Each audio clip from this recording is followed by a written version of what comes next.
दोस्तों नमस्कार। दोस्तों आज हम बात करने वाले हैं, जी हाँ दोस्तों, उस विषय के बारे में जो कि सांस्कृतिक लगाव पैदा करता है इस राष्ट्र के कुछ भले मानस कुछ बच्चों के विषय में, जो कि अपने धर्म की शिक्षा तक नहीं ले पाते और अपने सांस्कृतिक रूप को पहचान भी नहीं पाते।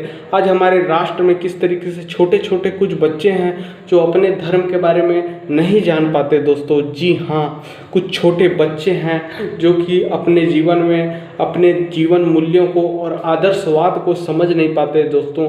और आदर्शवाद जो कि बतानी चाहिए, जो कि गुरुकुलों में किस तरीके से आदर्शवाद की शिक्षाएं दी जाती थीं, उस चीज़ को किस तरीके से हमारी सरकार ने 1947 के बाद भी मिटाने का प्रयास किया। मुझे इस बात पर बहुत दुख होता है दोस्तों, किस तरीके से राष्ट्र को उसकी असली अस्मिता और पहचान से किस तरीके से उससे दूर रखा गया। क्यों दूर रखा गया दोस्तों, इस पर मैं सवाल चाहता हूं दोस्तों। तो मैं यहाँ पर बात करने वाला हूँ उस चीज़ के विषय में, उस राष्ट्र के विषय में। हमारे राष्ट्र की जो सांस्कृतिक पहचान थी, जो कि उसके गुरुकुल थे, उससे ही उसे छीन लिया गया। वो देश के लिए किस प्रकार से अन्याय का विषय है दोस्तों। तो क्या ये अन्याय नहीं है दोस्तों हमारे राष्ट्र के विषय में? तो हमारे कुछ जो गिने चुने जो कथाकथित जो बच्चे हैं हमारे, जो कि आज अपने माँ बाप से किस तरीके से उन्हें संस्कार मिलने चाहिए, अपने माता पिता से किस तरीके से उनसे आदर से बात करना चाहिए, अपने बड़े भाई से किस तरीके से रहना चाहिए, अपने छोटे भाई से किस तरीके से बात करनी चाहिए, अपनी बहन से किस तरीके से उनकी आदर करना चाहिए, और किस तरीके से हमारे संस्कार जो एक पारिवारिक रूपरेखा में किस तरीके से किसका आदर करना चाहिए, किसकी क्या मर्यादा है, किसका क्या धर्म है, ये हमारी जो धर्म का विषय है, वो धर्म में 10 मूल्य हैं जो बताए गए थे, जो कि बताए गए हैं हमारे धर्म ग्रंथों में। लेकिन दोस्तों किस तरीके से उसे छुपा दिया गया। और मुझे बहुत दुख होता है दोस्तों, बहुत दुख होता है कि हमें हमारी असली पहचान से किस तरीके से दूर किया गया। ये मैं बहुत दुखी हूँ इस विषय में।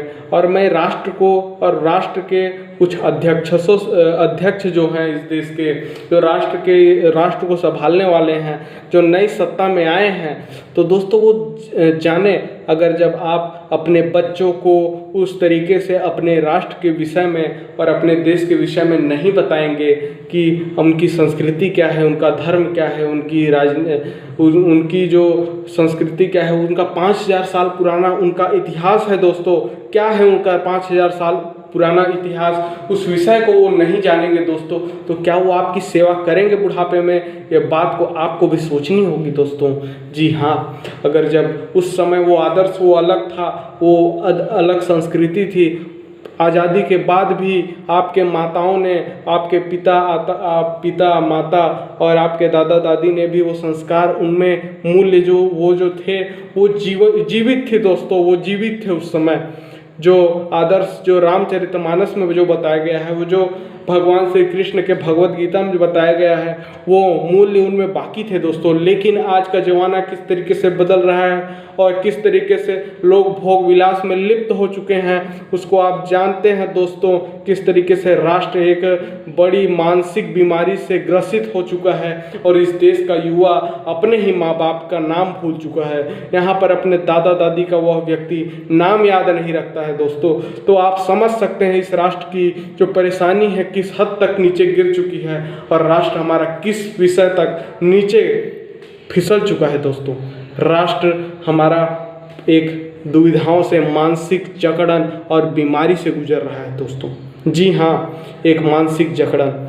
और आपको यह एहसास अभी नहीं होगा दोस्तों, आज से 20 या 30 साल बाद होगा, कि जब आपके बच्चे आपको खाना तक नहीं देंगे और आपको वृद्धाश्रम में छोड़ आएंगे दोस्तों। और वही जो विदेश में आप जाके देख सकते हैं दोस्तों, माँ बाप वहाँ पर गली चौराहे में रहते हैं और बेटे कहीं और रहते हैं। ये हमारे देश की संस्कृति और हमारी देश की ताकत थी कि माता पिता का किस तरीके से आदर किया जाता था। लेकिन आज राष्ट्र में इस तरीके से कुछ मुहिम छेड़ दी गई है, अंतर्राष्ट्रीय कुछ मुसीबतों और कुछ ताकतों ने आकर भारत में इस तरीके से आक्रमण और ढावा बोल रखा है, जिसके कारण हमारे राष्ट्र के कुछ बच्चे इस तरीके से मानसिक बीमारी से परेशान हो चुके हैं और नेटफ्लिक्स, अमेज़ॉन प्राइम वीडियो के कुछ अश्लील और गलत दृश्य देखकर किस तरीके से वह भ्रमित हो चुके हैं कि वो अपने माता पिता और अपने देश की संस्कृति और इस देश के बारे में तो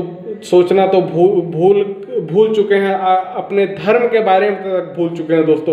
तो इस विषय में मैं आपको बताना चाहता हूं दोस्तों कि क्या राष्ट्र था हमारा और क्या राष्ट्र बन गया हमारा, और उसको बदलने का समय वर्तमान है दोस्तों, क्योंकि वर्तमान ही जनरी है भविष्य की। भविष्य को बदलना है तो आपको वर्तमान संभालना चाहता हूँ। बस दोस्तों मैं इस विषय में इतना ही कहना चाहता हूँ दोस्तों। बहुत बहुत धन्यवाद दोस्तों, बहुत बहुत धन्यवाद। मेरा वीडियो देख लिया, यही बहुत बड़ी आपकी बहुत बड़ी मैं आपको बहुत धन्यवाद कहता हूँ दोस्तों। तो दोस्तों बहुत बहुत धन्यवाद। जय श्री राम।